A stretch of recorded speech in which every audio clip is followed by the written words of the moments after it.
let's talk sleep. Now, I was never a 10-hour-a-night girl anyway, Right. But somehow, since I hit menopause, a little more erratic. Waking up a little bit more, having a little hard time falling asleep. So let's talk about what's going on and how we can help you. Many women have trouble sleeping, either falling asleep, staying asleep, or both. And we're thinking it has to do somewhat with the decline in hormones and how they affect our neurotransmitters, okay? So what's really important, first of all, in our modern day is good sleep hygiene across the board, right? So we're not just gonna say, hey, this is a menopausal symptom. We've got a lot of electromagnetic fields, lights that are everywhere. So that's very disruptive for our circadian rhythm anyway. And we're on computers. And we're on all computers, night long we're on computers. and the TV is on, and our phone is right beside our bed. So clean that stuff up is number one.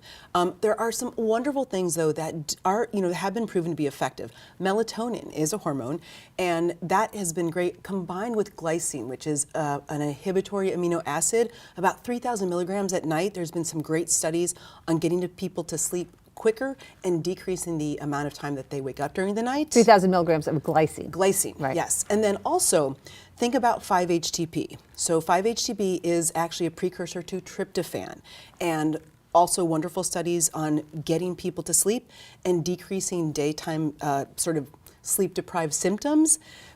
B6, vitamin B6 as well, it's a precursor to making tryptophan, and often very low in women who have been on the oral contraceptive for many, many years. And so supplementing with B6, and also think about botanical medicines, nervines like lemon balm. Hold on, before we go on to the botanicals, Sure. let me just talk about the supplements for a second. Yeah. All right, so would somebody use all of these? Do they try one of them? If their nutrition is strong, so you're talking about B6. Sure. If I have healthy nutrition, do I need as much supplementation? Well, it all depends. I have this whole thing about supplementing your lifestyle. A lot of times B vitamins and vitamin C are depleted when we have very stressful lifestyles. So that's one thing. So just a multi-B perhaps. Then, I think or a multi-B, a right. multivitamin across the board is great. But I would start with the melatonin and glycine. Those two things work together. Have really, in my clinical practice, it's one of the two things that really help women get to sleep and stay asleep. Right. Yeah. Okay. Great. Excellent. Okay. So now, if they wanted to do botanicals. Yeah, there's great nervine. So like valerian, nervine. So just being able to calm your nervous system. Okay. Valerian has great studies behind it as far as the efficacy for sleep and insomnia, and also lemon balm. Those two together often work really well together. Okay, that's great. Now, how about, are there other specific foods? We just actually were talking the other day to Bill Gottlieb, the editor of Speed Healing. Yes. And we were talking about tart cherry juice. Yeah. As actually helping with sleep and insomnia. Absolutely. So I always say use your beverage as your medicine, and so all of those not alcoholic beverages. Right? That one doesn't work. No, Watch because, your beverage. And actually, right. those things right. to avoid. Right. So alcohol, people right. think that it's going to help me get to sleep, right. but usually you wake up, and that's a problem. Also, most people don't understand how long it takes for caffeine to be metabolized. And so even if you're having that second cup of coffee in the afternoon, that might be contributing to sleep issues. And so avoiding those things extremely important. Okay, so let me just recap. So that with the waning of the hormones, we now just have to get a little more diligent about the nutrition in our body, about our sleep hygiene,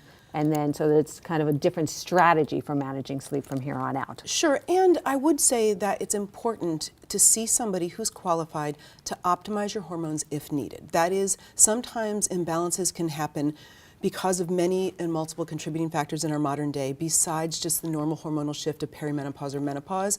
And so making sure because our days start the night before. It's extremely important. It's where, when we get to sleep and stay asleep, that's where human growth hormone is made. That's where we cycle through all those stages of sleeping where tissue repair happens. And so it's a very vital part of just being healthy overall and prevention. And so making sure that no matter what, that you tackle good sleep hygiene.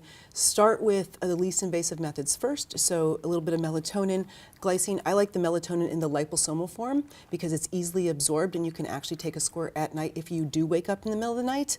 And then if you need to, definitely see a qualified menopausal practitioner so you can get those hormones balanced, and maybe that will help as well. All right. Thanks so much. Thanks so much for watching this video. If you liked it, do me a favor and share it. Do all those social things. Put it on Facebook. Tell your friends about it, because we want the world to know about all of our great information. Come to our website if you want to learn more about Holly and read her blog at bottomlineinc.com.